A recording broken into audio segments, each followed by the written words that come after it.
Hello and welcome to ज़रा हट के। मुबशर ज़ैदी, ज़रार खोड़ो और वसतुल्लाह ख़ान का सलाम कबूल कीजिए। जैसे इंसाफ के बारे में कहा जाता है कि इंसाफ होता नज़र भी आना चाहिए, वही मिसाल हमारी एहतसाब के बारे में भी है कि एहतसाब होना नज़र आना चाहिए, बशर्ते कि एहतसाब अपोजिशन का हो। और मैं बात कर रहा हूँ आज एहतसाब अदालत इस्लामाबाद के एक फ़ैसले की जो नंदीपुर रेफरेंस में दिया गया, जिसमें PTI के रहनुमा बाबर अवान और उनके जो साबिक लॉ सेक्रेटरी थे जस्टिस रिटायर्ड रियाज कियानी को बरी कर दिया गया, जबकि साबिक वज़ीर आज़म राजा परवेज़ अशरफ, शुमाइला महमूद और डॉक्टर रियाज महमूद की बरीयत की दरख्वास्तें मुस्तरद कर दी गईं। ये केस बड़ा इंटरेस्टिंग है।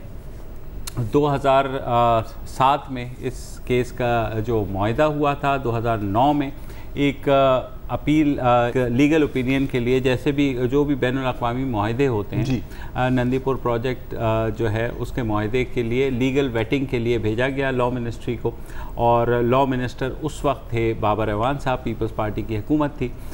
तो उन्होंने कोई 2-1 साल जो है उस पर अपना जो ओपिनियन है वो होल्ड किया। जब तक वज़ीर कानून रहे तब तक ओपिनियन होल्ड किया। हाँ, होल्ड किया, फिर उन्हें हटा दिया गया। 2011 में जो नए वज़ीर कानून आए, उन्होंने फिर लीगल ओपिनियन दिया। उस वक्त तक देर हो चुकी थी, क्योंकि इस मंसूबे की तमाम मशीनरी जो आई हुई थी वो पोर्ट पे थी, वो गल गई और इस काबिल ही नहीं रही। कंपनी भी निकल ली इस्तेमाल, हाँ, चीनी कंपनी भी निकल ली और साथ हमें मुआवजा भी देना पड़ा।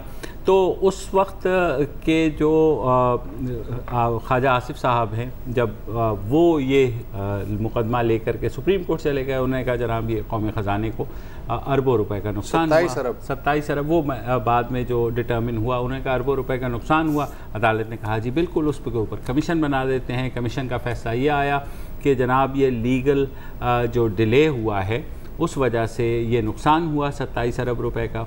उसके बाद ऑडिटर जनरल ऑफ पाकिस्तान की रिपोर्ट भी इस साल शुरू में आई, जिसने कहा कि टेस्टिफाई किया बेसिकली उसी कमीशन की रिपोर्ट को, और AGP की रिपोर्ट ने भी कहा कि हाँ वाकई ये नुकसान जो है वो लीगल ओपिनियन ना देने की वजह से हुआ, और जिसकी वजह से मुआहदा भी ख़त्म हुआ, बिजली भी नहीं बन सकी और बाद में जो है मशीनरी भी ज़ाया हुई। ये मुआहदा फिर आगे जाकर के PMLN की हुकूमत ने रिन्यू किया, लेकिन उस वक्त तक 27 अरब का नुकसान हो चुका था। अब मसला ये है कि मरकज़ी जो इसमें नुक्ता वो ये था कि बाबर अवान साहब ने, क्योंकि वो लीगल ओपिनियन होल्ड किए रखा, इस वजह से नुकसान हुआ। और जो उस वक्त ये राजा परवेज़ अशरफ साहब थे, ये बेसिकली वज़ीरे वो थे अपना पानी और बिजली, तो इन्होंने तो टाइम पे फ़ैसला कर लिया था, लेकिन अब वो फंस गए हैं और बाबर अवान साहब निकल गए हैं। बाबर अवान साहब इंटरेस्टिंगली, जब ये केस कंक्लूड हुआ था 11 फरवरी को, और अदालत ने डेट दी थी 8 मार्च की कि हम फ़ैसला सुनाएंगे, इन सब ने बरीयत की अपीलें दायर की हुई थी। तो 1 मार्च को बाबर अवान साहब ने वहाँ एक प्रेस कॉन्फ्रेंस की और कहा कि मेरी वालदा, जिनकी उम्र 95 बरस है, उन्होंने मुझे हिदायत जारी की है कि मैं अपनी एक्विटल की दरख्वास्त वापस ले लूँ, क्योंकि वो चाहती हैं कि तो मैं जो हूँ लीगली इस केस को फेस करूँ। और उसके बाद तो लोगों ने अप्रिशिएट किया कि बड़ी अच्छी बात है। मगर उसके बाद 19 अप्रैल को चुपके से उन्होंने एक्विटल की दरख्वास्त दोबारा दायर कर दी। वाह, तो हिदायत तब्दील हो गई होगी, अम्मा को बताए बगैर, अम्मा को शायद नहीं पता लगा होगा, तो बाहर उन्होंने दायर कर दी और अब आज ये फैसला आ गया। अब तो सर से पैर तक एक्विट हो गए हैं। हाँ, सर से पाँव तक। अच्छा, मुझे एक बात ये बताइए कि ये जाहिर है कोई it's a part of game, कोई बरी हो जाता है, कोई बरी नहीं होता, कोई उस वक्त अपोजिशन में होता है, कोई बेरी हो जाता है। ठीक है, ये जो केस है पूरा नंदीपुर का, आपने फरमाया कि पीपल्स पार्टी के दौरे हुकूमत में पीपल्स पार्टी के वज़ीर कानून जो थे बाबर अवान साहब, उन्होंने अपनी ही काबीना की वफाकी वजारत पानी और बिजली की जो समरी है उस पर लीगल ओपिनियन नहीं दी। दोनों पीपल्स पार्टी की हुकूमत के वज़ीर थे, बिल्कुल। उसमें यूसुफ रज़ा गिलानी वज़ीर आज़म भी थे। उन्होंने क्यों नहीं मुदाखलत की, इनसे पूछा कि मसला क्या है, तुम क्यों बैठे हुए हो फाइल पे, तुम क्यों लीगल ओपिनियन नहीं दे रहे हो? उस ज़माने में बहुत ये स्टोरीज छपी थी और बार बार उन्होंने कहा कि ओपिनियन दे दें, मगर इन्होंने होल्ड किए रखा। और जो वजह वो तो आपने मुझे बता दिया, वजह क्या बताई ना इन्होंने अपनी अना का मसला बनाया। इन्होंने कहा कि जी जो पेप्को है, पाकिस्तान इलेक्ट्रिक पावर कंपनी, उन्होंने लेटर एक डायरेक्ट भेज दिया था लॉ मिनिस्ट्री को कि जनाब ये इसको जल्दी से वेट कर दे। जो इन्होंने, जाहिर है मैं तो लीगल वे में बात करूंगा ना, जो इन्होंने अदालत को बताया, अपना मौक़िफ़ दिया, इन्होंने कहा कि क्योंकि उन्होंने डायरेक्ट भेज दिया था, या क़वायद ज़वाबित के ख़िलाफ़ था, लिहाजा मैं लेके बैठ गया। मैं ये कह रहा हूँ कि काबीना की 2 वजारतें, हुकूमत एक ही, उनका वज़ीर आज़म भी वही। यूसुफ रज़ा गिलानी ने क्यों नहीं कहा कि भैया ये अरबों रुपए का नुकसान क्यों करवा रहे हो, या तो इसको क्लियर करो या रिजेक्ट करो। अगर वो कह देते तो आज वो भी फंस जाते। नहीं, वो फंस क्या जाते, वो प्रोजेक्ट जो है वो क्लियर हो जाता। वो तो वहाँ मैं वो गैप जो है क्यों, वो गैप इसलिए बार बार इनको कहा गया, जब ये होल्ड करते रहे, इसी वजह से इन्हें हटाया गया ना। फिर हटा के फिर जो लॉ मिनिस्टर आया उससे वो ले ली गई। अब वो जाहिर है हुकूमत का एक काम तो नहीं होता कि एक ही जगह समरी भेजी हुई है तो वहीं पे वो होना। एक्नेक ने देखें, एक्नेक ने अच्छा आज आपने इसको खबर क्यों बनाया? मसलन बाबर अवान ठीक है, बरी हो गए तो हो गए, अदालत का फैसला है। ये हर चैनल पे खबर क्यों खबर के तौर पे चल रही है? इसलिए है कि बाबर अवान साहब को डिले की वजह से सज़ा हुई है, और सज़ा से बरियत हुई है, जबकि राजा परवेज़ अशरफ को अपना काम करने की वजह से फंस गए हैं। तो कुछ लोग हैं वो सर साहब, मुझे पता है कि आप ये सुनकर हैरान होंगे, यकीन है, लेकिन कुछ लोग हैं पता नहीं कौन और पता नहीं कहाँ बैठते हैं, वो जो कहते हैं कि सर ये तो फिर इंसाफ ना हुआ, क्योंकि वो ये भी कहते हैं कि सर पहले वो मतलब शायद ड्राई क्लीन नहीं थे, अब वो ड्राई क्लीन हो गए हैं, तो ये ड्राई क्लीनिंग के नतीजे से इनको अक्विटल है। कुछ लोग ये कहते हैं, लेकिन वो सारे लोग नहीं, ये कुछ लोग क्या, बिलावल का नाम लेना, बिलावल ने आज ही कहा है। होगा फिर, चलो बिलावल ने कहा है फिर ठीक है कि जी इसका मतलब है कि जो पीटीआई से बाहर है उसका वो बरी नहीं होगा। कुछ लोग इंक्लूडिंग बिलावल ऐसी बातें कर रहे हैं आज ताज़ा तरीन। तो लेकिन अच्छा मुझे नहीं पता था ना, मैं नहीं देखता ये नेशनल असेंबली वाली चीजें यार, क्या मैं देखता हूँ ना। अच्छा आप देखते हैं ना, तो आप बता दिया करें, आपने बता दिया, मैं बता रहा हूँ, बहुत अच्छी बात है। ये तो बिलावल ने कहा। लेकिन हाँ आई नो, पहले मतलब वो मुझे टेंशन हो गई है, जैसे मतलब वो की बारी नहीं आती, अब पढ़ो बंदा, मतलब मुझे अंदाजा नहीं था कि तुम अब बिलावल का नाम लेने से भी डरने लगे हो। सर मैं बहुत डरता हूँ, और मैं इतना डरता हूँ कि बिलावल और उन जैसे जितने भी लोग जो इस तरह की गंदी बातें कर रहे हैं, उन जैसे कौन, पता नहीं यार, मुझे क्या यार ये अब मुझे लग रहा है कि हुलत पड़ेगा मुझे अगर मैंने गलत जवाब दे दिया, पहले ही हाथ जख्मी है यार। अच्छा बहरहाल बिलावल एटसेट्रा सब एक तरफ, और मैं फैसल वाउडा भाई साहब दूसरी तरफ। तो उन्होंने आज कहता हूँ आज ही बिल्कुल अभी इस शो से कुछ मिनट पहले ही नहीं वो तो सर वो तो फांसियां बांट रहे हैं। कुछ मिनट पहले ही इसी शो से पहले ये महर बुखारी के शो में उनसे भी तकरीबन यही सवाल हो रही थी, यहाँ पे यही बातचीत हो रही थी नंदीपुर पर। उन्होंने कहा अपोजिशन को मुखातिब करते हुए कि सर हम भी कानून अदालतों का एहतराम करते हैं और आप भी किया करें, और मैं फैसल वाउडा साहब का बहुत एहतराम करता हूँ, तो मैं तो उनके ही पॉइंट ऑफ व्यू पे चलूंगा कि सर कोर्ट की डिसीजन है और फ्री एंड फेयर है। और मैं फैसल वाउडा साहब का क्यों एहतराम करता हूँ, क्योंकि फ्रैंकली स्पीकिंग मुझे उनसे बहुत डर लगता है। और डर मुझे क्यों लगता है, इसलिए मैंने गलत कहा कि 5000 आदमियों को लटकाना नहीं चाहिए। 5000 आदमियों को लटकाने से पहले मैं समझता हूं, मेरी सोच काश का वर्ड मैं यूज कर रहा हूं, कि उनको पहले गाड़ी के पीछे बांध के चौराहों पे चलाया जाए और फिर घाट पर चढ़ाया जाए, ताकि पाकिस्तान के 22 करोड़ बच्चे, औरतें, बेवा, यतीम, मस्कीन, मजलूम लोगों की किस्मत बदल सके। बहुत शुक्रिया। जी तो नहीं यार, अच्छा भाई ये इंतहाई शर्मनाक सूरत हाल है। नेशनल असम्बली के अंदर स्पीकर ने अपने मुंह पे ताला लगाया हुआ है, और उन्होंने बजाय इसके कि बीप करते या इनका माइक बंद करते इत्मीनान से पूरी ये बात सुनी, और उसके बाद उन्होंने कहा बैठ जाइए। अब अगर इस मुल्क में वाकई मैं बहैसियत पाकिस्तान के शहरी ये तवक्को करता हूँ सुप्रीम कोर्ट के चीफ जस्टिस से कि इंसाइट टू वायलेंस, इसका फौरी तौर पे जो है केस इनके ख़िलाफ़ होना चाहिए, सोमोटो एक्शन होना चाहिए, इसलिए कि इससे पहले इसी शख्स ने जो कि वज़ीर है इसी शख्स ने 5000 लोगों की बात की थी कि उन्हें लटकाया जाए, उसका किसी ने एक्शन नहीं लिया। उसकी वजह से आज इसे हौसला हुआ कि पार्लियामेंट के अंदर धड़ल्ले से ये आदमी ये कह रहा है कि उनको लटकाने से पहले पीछे बांध के घसीटा जाए। अगर स्पीकर नहीं नोटिस ले रहा, अगर चीफ जस्टिस साहब नोटिस नहीं ले रहे, तो मुझे ये बताइए कि लॉ ऑफ जंगल और एनिमल स्टेट का क्या है, उसका क्या मतलब है? आप तो सीरियस हो गए। मैं सीरियसली बात है, मैं तो आजकल अगर ज्यादा सीरियसली बात है, incite to violence, he is a federal minister. ये कोई लल्लू पंजू या रेडी वाला नहीं है। बिल्कुल, बात आपकी 100% सही है। कितना बर्दाश्त करेंगे? तो एक ही एजेंडा है कि 5001 पे ना आ जाए, मतलब सिंपल है। और 1 से मेरी मराद अब मेरी अपनी बात तो ठीक है ना, कोई बात तो यार मतलब आप सिलेक्टेड, अगर ये फाशिज्म नहीं है तो और क्या है? सही बात है। ये है वर्क इन प्रोग्रेस वाली फैशिज्म। ये टेस्ट नहीं कर रहे होते कि यार हमने ये बोल दिया तो फिर क्या होगा, हमने ये बोल दिया तो फिर क्या होगा, और जब कुछ नहीं होता तो फिर ये मजाक है। ये हुकूमतें इस तरह चल रही है, मजाक है। इसको वुसअत ऑनेस्टली आपको मैं एडवाइस दूंगा, इसको मजाक की तरह ही लें। पता है क्यों? पता है क्यों? बात सुन, मैं नहीं ले सकता यार। अगर ये बहुत ज्यादा सीरियस लोग, अगर ये विफाकी वजीर ना होता नहीं निकलेंगे, तो मैं बिल्कुल इसका मजाक उड़ाता कि यार ये क्या है, कैसी बातें कर रहा है। ये विफाकी वजीर है और ये मुसलसल ऐसी गुफ्तगू कर रहा है। बिल्कुल कर रहा है और करता रहेगा। इसलिए मैं कह रहा हूं कि जोक की तरह ही ले। पता है क्यों?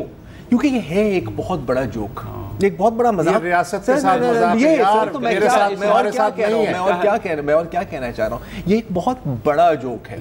अगर इस पे आप हंसोगे नहीं ना बॉस, हार्ट अटैक हो जाएगा। मैं बता रहा हूँ अगले 2-3 महीनों के अंदर। ऐसा ना करें, फैसल वाडा को बुलाते हैं और वही सीन करें जो आजकल सहाफियों और पीटीआई के डल रहा है, आपको पता है। लेकिन वो पीटीआई होंगे तो हम सहाफी होंगे ना। हाँ तो हम 3 है ना भाई। हाँ ये है ना, ये ना वहीं लिटाएंगे भाई। खुदा खौफ करो यार, तुम्हें घसीटने का शौक है। मतलब ये क्या, ये लौंडों की ममलिकत हो गई है? क्या हो गया है? तो ये गली मोहल्ले के जो लौंडे हैं उनकी ममलिकत हो गई है। मतलब आज तो बिल्कुल वाकई कोई हर शक मेरा दूर हो गया है। स्पीकर के होते हुए ये काम हो रहा है यार, और वो पूरी बात मुकम्मल करने दे रहा है। जी बिल्कुल। सलाम सर, सलाम। लेकिन सिलेक्टेड गैर पार्लिमानी है, वो तो है।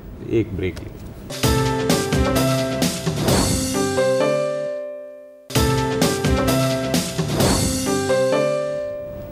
Welcome back. और अब से 12 घंटे के बाद अपोजिशन की तारीख़ी ऑल पार्टीज़ कॉन्फ्रेंस, अगर तारीख़ से मुराद 26 ली जाए तो तारीख़ी होती है, ज़ाहिर है किसी न किसी तारीख़ को तो होती है। उसका इजलास होगा, ऑल पार्टीज़ कॉन्फ्रेंस होगी एक मकामी होटल में इस्लामाबाद में, और मौलाना फजलुर रहमान जो सबसे ज़्यादा कीन हैं कि अपोजिशन को एक प्लेटफॉर्म पे लाया जाए, वो होस्ट भी करेंगे। बिलावल भुट्टो भी जाएंगे, मरियम नवाज़ भी जाएंगी, अपोजिशन लीडर के बारे में भी कहा जा रहा है। तो अपोजिशन ये ऐलान तो कर चुकी है कि वो बजट पास नहीं होने देगी, मगर ज़ाहिर है हर अपोजिशन ये ऐलान करती है और हर हुकूमत बिलाखिर बजट पास करवा ही देती है। इस दफ़ा भी कुछ ऐसा ही लग रहा है, मगर एक हुकूमत ने थोड़ी सी होशियारी की है, 1.5 होशियारी, और जो कि मैं थोड़ा सा इम्प्रेस भी हुआ कि कल से शिकवार वोटिंग भी शुरू हो रही है बजट की, जो तमाम शिकों की कि क्या अप्रूव होना है। तो अब अपोजिशन इस मखमसे में है कि जो पार्लियामेंटेरियंस हैं वो ज़्यादा देर एपीसी में बैठेंगे या जो है वो इजलास में जाएंगे। पीपल्स पार्टी की जो इनकी मीटिंग्स हुई उसमें भी ये कहा गया कि जनाब बिलावल साहब भी थोड़ा सा टाइम दे करके और इधर आ जाएं, क्योंकि यहाँ ज़्यादा ज़रूरी है वो करना। मगर क्या अपोजिशन के पास कोई लाए अमल है? तो मेरा नहीं ख्याल कि कोई ऐसा है कि अपोजिशन कोई ऐसा ऐलान करने जा रही है। ज़ाहिर कल शिकवार शुरू हो जाएगी, जब मंजूरी तो पता लगेगा कि कितना दम अपोजिशन में है और कितना हुकूमत में है। मगर जो सूरत हाल बन रही है, हाँ, मसला क्या है? अगर मतलब एपीसी की मीटिंग को कह देंगे कि रात को हम मीटिंग कर लें, इसमें क्या बड़ी बात? नहीं, एपीसी का ऐलान तो उस वक्त हुआ। देखो मौलाना फजलुर रहमान साहब होस्ट कर रहे हैं और उनकी तो कोई इस वक्त पार्लिमानी जिम्मेदारी नहीं है, तो वो तो मुतफारिक बैठे हुए हैं, वो तो जाहिर है, वो तो हाँ, लेकिन उनके एमएनएस तो मौजूद है ना, एक एमएनए की कल जरूरत होगी। काउंटिंग हो रही है तो मेरे ख्याल में आना जाना लगा रहेगा कि होटल से। लेकिन एजेंडा जो है एपीसी का यही होगा ना कि पार्लियामेंट के अंदर तहरीक चलानी है, सड़कों पर तहरीक चलानी है, बुनियादी एजेंडा दोनों जगहों पे। बिल्कुल। और 2 लोग ऐसे हैं जिसमें मरियम नवाज़ भी हैं और मौलाना फजलुर रहमान साहब, जो ज़ाहिर पार्लियामान का हिस्सा नहीं हैं, और वो तहरीक सड़कों पर लाने के जो पार्लियामान का हिस्सा नहीं है वो सड़क पे तहरीक चलाना चाहेंगे, जो पार्लियामान का हिस्सा है वो तहरीक चलाना चाहेंगे। मुझे ये बताओ कि ये मौलाना साहब ने सभी को दावतनामे भेजे हैं सिवाय तहरीक इंसाफ के। नेशनल पार्टी जो है उसको दावतनामा भेजा गया है, BNP को, PK मैप को, अवामी नेशनल पार्टी को, कौमी वतन पार्टी जो आफ्ताब शेरपा की उसे दिया गया, MMA को भी दिया गया है, लेकिन जमात इस्लामी ने माजरत कर ली है। आप चूँकि एक मुमताज़ तज्जियाकार हैं, लिहाजा आप बताएं कि ये ख़ुद जो MMA के हिसाब में जमात इस्लामी ने माजरत क्यों की है, और क्या आपको लग रहा है कि अख्तर भाई मैंगल कल APC में शरीक होंगे या सर? मुझे नहीं लगता कि अख्तर मैंगल शायद जाएंगे। हो सकता है उनका कोई चला जाए, कोई रुकन चला जाए या नुमाइंदा चला जाए, लेकिन वो शायद ना हो, वो बजट का बहाना करके या वो कर लेंगे। जमात इस्लामी के तो ऑलरेडी ज़ाहिर है JUIFA के साथ चल रहे हैं मामला। ये तो ऑल पार्टीज़ कॉन्फ्रेंस है नहीं, ऑल पार्टीज़ नहीं, अपोजिशन की ऑल पार्टीज़ कॉन्फ्रेंस है। जी। तो उसमें ज़ाहिर है अब ये तो अख्तर मैंगल तो अपोजिशन नहीं है ना, ये तो हुकूमती एलाय हैं, है ना, लेकिन अपोजिशन का टच देते रहते हैं, लेकिन ऑन पेपर तो he is a government ally, तो उनके बारे में तो ये है कि शायद वो ना आए अख्तर मैंगल खुद। जमात इस्लामी की जहाँ तक बात है तो मेरे ख्याल में जमात इस्लामी ने हमेशा ही 1.5 इंच की मस्जिद अलग ही बनाई है, तो इस दफ़ा भी उन्होंने कह दिया। नहीं, वो अपोजिशन में है या ट्रेजरी बेंच के साथ है? सर वो बीच में है पार्लियामान। देखें सर, मतलब देखें जब खानदान में शादी होती है आप सब खाले खानदान को दावतनामा जाता है, लेकिन कोई एक मामा फुफ्फा चचा हमेशा कहता है ना मैंने नहीं जाना, तो अब इसका ये मतलब तो नहीं है ना कि वो खानदान का हिस्सा नहीं है, या इससे कोई ऐसा फर्क पड़ जाएगा जमात मतलब सबको दारोमदार इस पर कि जमात इस्लामी नहीं है यार, तो फ्लॉप हो गया यार, अब तो कोई तहरीक नहीं हो सकती। देखो ये सबसे अट्रैक्टिव बात मुझे एजेंडे में यही लग रही है। बाकी एजेंडे में क्या होगा? JUI का लॉकडाउन, जमीयत उलमा इस्लाम का अपने आप को लॉकडाउन नहीं, अच्छा हो सकता है ऐसे ही करें। तो वो जो लॉकडाउन है APC से पहले ऐलान क्यों कर दिया? फिर APC में क्या बात होगी? ये सर सॉरी मैं मुश्किल सवाल पूछ रहा हूँ। ये पहले जवाब सोचते हैं, उसके बाद सवाल पूछ लेते हैं और उसके बाद वो ऑप्शन भी नहीं देते। सारा गुस्सा तुम्हारे पे निकल रहा है, मुझे लग रहा है, मेरी शक्ल से लग रहा है कि मैं गुस्से नहीं। इससे पहले जो आपने मुजाहरा किया है, पहले को छोड़ दें, अभी मिसाइल की तरह हमला कर रहे हो, अभी की बात करें।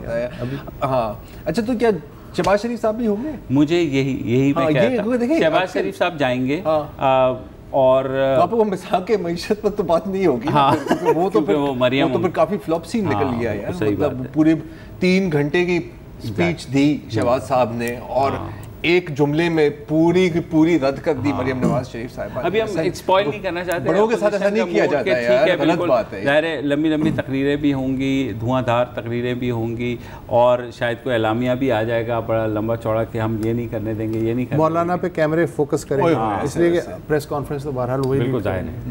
अब मौलाना के बारे में ये बात भी हो रही है कि क्या ईद न्यू नवाबजादा नसरुल्लाह, तो आप देख रहे होंगे कि जिस तरह के हम तीनों कमज़ोर दलाइल की उस पर गुफ्तगू कर रहे हैं ऑल पार्टीज़ कॉन्फ्रेंस के हिसाब से, मुझे लग रहा है कि ऑल पार्टीज़ कॉन्फ्रेंस भी इसी तरह के दिलचस्प दलाइल जो हैं वो होंगे और नशिस्तन गुफ्तन बर्खास्तन हो जाएगा। इस गुफ्तगू से आप अंदाज़ा लगा सकते हैं। सॉरी अगर किसी को बुरा लगा, हमें कभी अच्छा भी लगा है कभी यार, ब्रेक मतलब वैसे ब्रेक ले लें।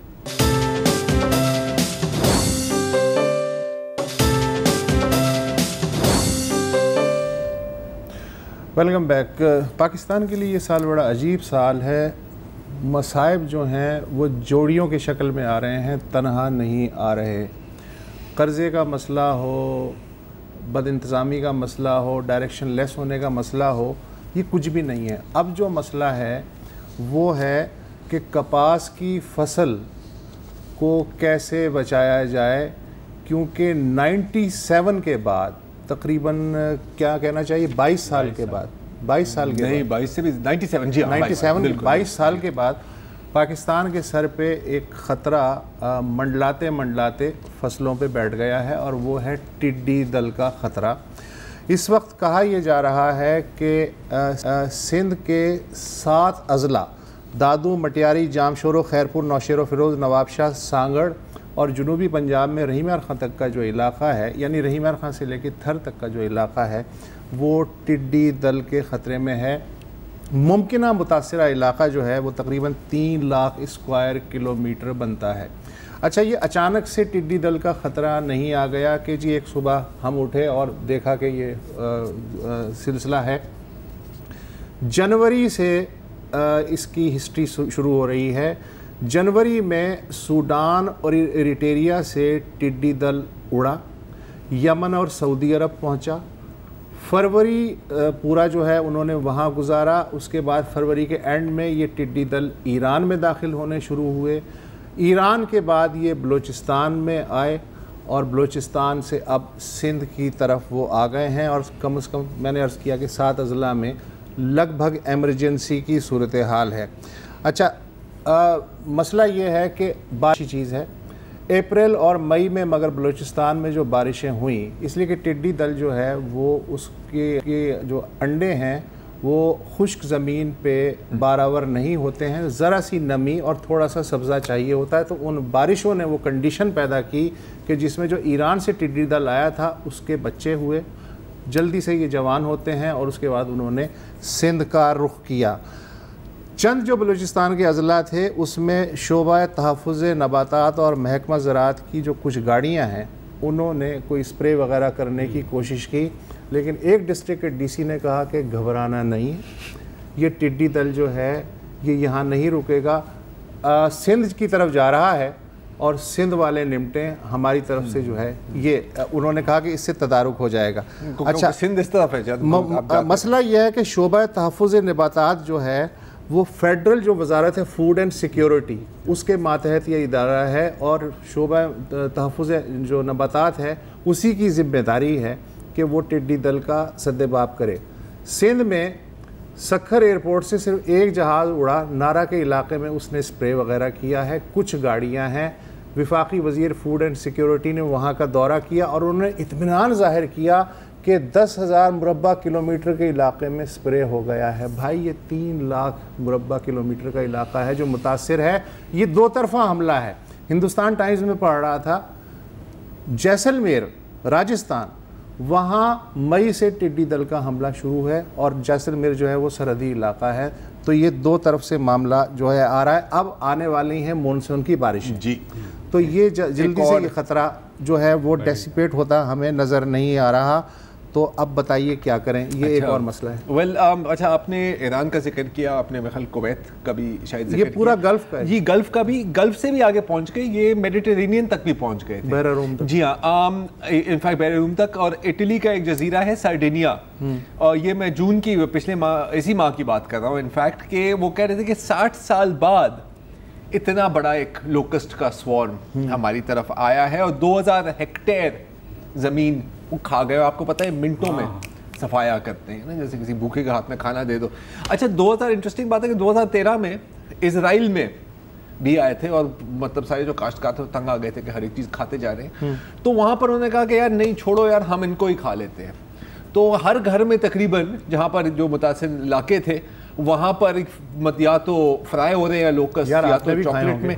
और बचपन में मैंने अनफॉर्चुनेटली मैंने खाई नहीं, लेकिन मेरे वालिद साहब मुझे बताते थे कि एक वक्त था जब वो उनको पकड़ के और फ्राई करके खाए जाते थे सिंध में। अच्छा, मुझे याद है ये 70s तक आम आते थे, लेकिन फिर पता नहीं क्या इन्होंने कोई गीदड़ सिंगी या इनोवेशन की, स्प्रिंग वगैरह जो है कॉम्प्रिहेंसिव हुई, तो 93 के बाद 97 में आया और फिर 97 के बाद अब पाकिस्तान को सामने। देखिए, क्लाइमेट चेंज का भी इसमें एक हाथ हो सकता है, क्योंकि जिस तरह क्लाइमेट कंडीशंस चेंज कर रही है। मैं आपको एक्चुअली एक इंटरेस्टिंग पीस ऑफ इन्फॉर्मेशन बता देता हूँ कि पूरी तारीख में, अब मैं हज़ारों साल पहले की बात नहीं कर रहा, ज़ाहिर है उस वक्त कैलकुलेट नहीं कर सकते, जो सबसे बड़ा स्वॉर्म था लोकस्ट का, आपको पता है कब था?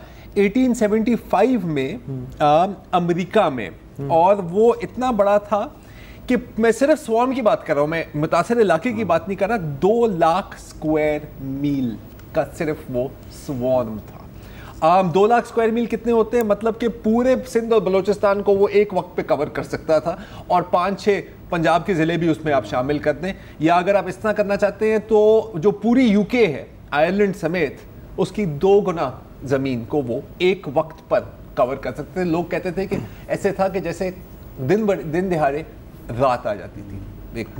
आज सिंध में मीटिंग भी हुई है, जो सिंध के एग्रीकल्चर मिनिस्टर इस्माइल राहू और वज़ीर आला, उन्होंने भी हिदायत जारी की है। तो कह रहे हैं कि अब हम प्लेन्स के थ्रू स्प्रे करेंगे और अब पता नहीं देर हो चुकी है। पकड़ो और खाओ प्रोटीन। अब तो भाई एक ही तरीका है इससे बचने का कि किसी तरह पैमरा की हिदायत जारी करे कि टिड्डी दल की जो खबर है वो कोई चैनल नहीं देगा, उसके बाद नहीं तो आपको गाड़ी के पीछे घसीटेंगे हम। किस चैनल ने दी है? चलेंगे मैं तो कहता हूँ टिड्डी दल को गाड़ी के पीछे घसीटे। बहरहाल इस पर हम सोचते हैं। इतने में एक ब्रेक ले।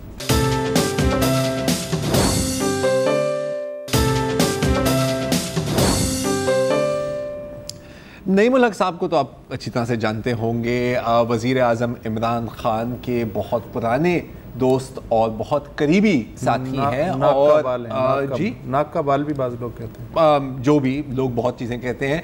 और आपको ये भी पता होगा कि उनको बहुत शौक़ है कि वो अपने सोशल मीडिया अकाउंट्स पर खान साहब की तस्वीरें अपलोड करते हैं। कभी वो भी तस्वीर में होते हैं, कभी नहीं होते, इट डजंट मैटर। लेकिन बहुत बड़े ऑब्वियसली फ़ैन है वो इमरान खान साहब के। तो हाल में ही 22 जून को उन्होंने ये तस्वीर अपनी सोशल मीडिया ट्विटर पर अपलोड की और इसमें कैप्शन लगाया, इमरान खान 1969। अब आपको पता है जो इंटरनेट वाले हैं बड़े जालिम लोग होते हैं, ये एकदम सर्च करने लग जाते हैं और नईमुल हक साहब तो कुछ भी करे तो लोग उसके ऊपर पड़ जाते हैं, पता नहीं क्यों।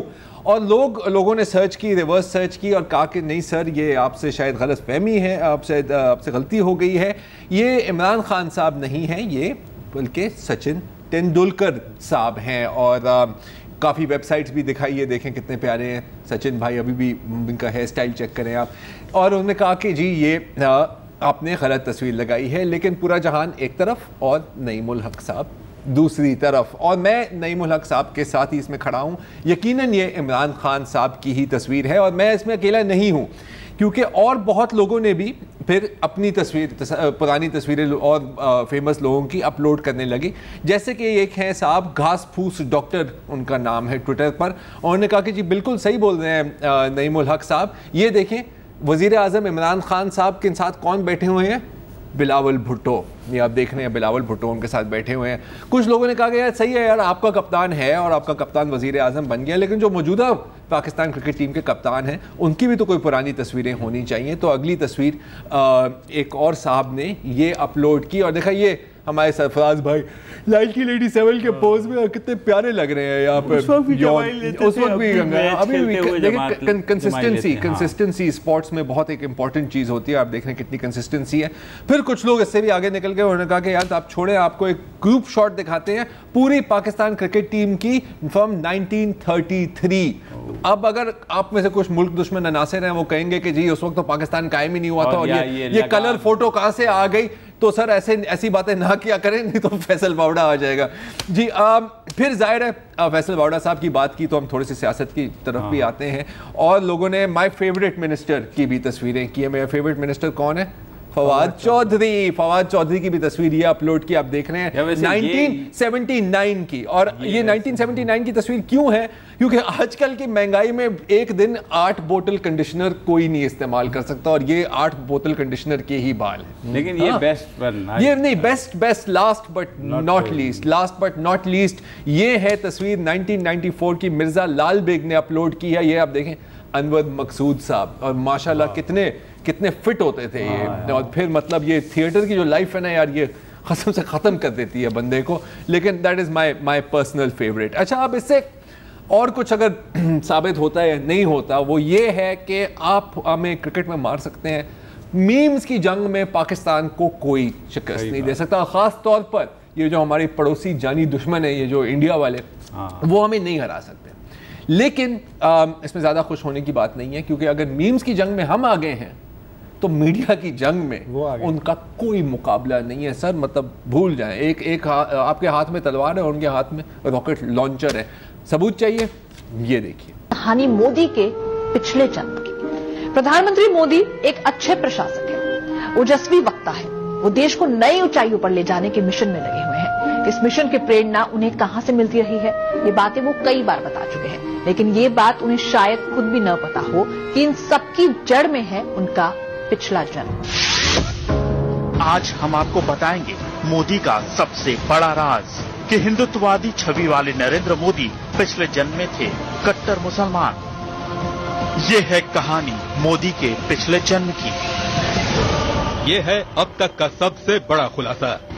ऐसा राज जो न खुद मोदी को पता हो, ऐसी बात जो न उनके समर्थक जानते हैं और न ही विरोधी। अपने पिछले जन्म में नरेंद्र मोदी मशहूर समाज सुधारक सर सैयद अहमद खां थे। जी हां, पिछले जन्म में नरेंद्र मोदी कट्टर मुस्लिम नेता सर सैयद अहमद खां थे। वही सैयद अहमद खां जिन्होंने अलीगढ़ मुस्लिम यूनिवर्सिटी की स्थापना की। वही सैयद अहमद खां जिन्होंने मुसलमानों के लिए अलग मुल्क बनाने की मांग सबसे पहले उठाई थी। हिंदुस्तान के मुसलमानों की एकता की अलख जगाने वाले सैयद अहमद खां ही इस जन्म में नरेंद्र मोदी के रूप में दुनिया में आए हैं।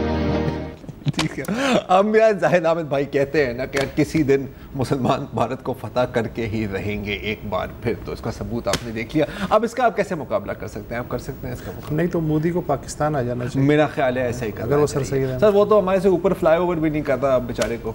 मेरा ख्याल है इनको ये क्लिप भेजते हैं और फिर हो सकता है कि कुछ यही करते रियायत करें। बहरहाल आज के लिए इतना ही, कल मिलेंगे। खुदा हाफिज़।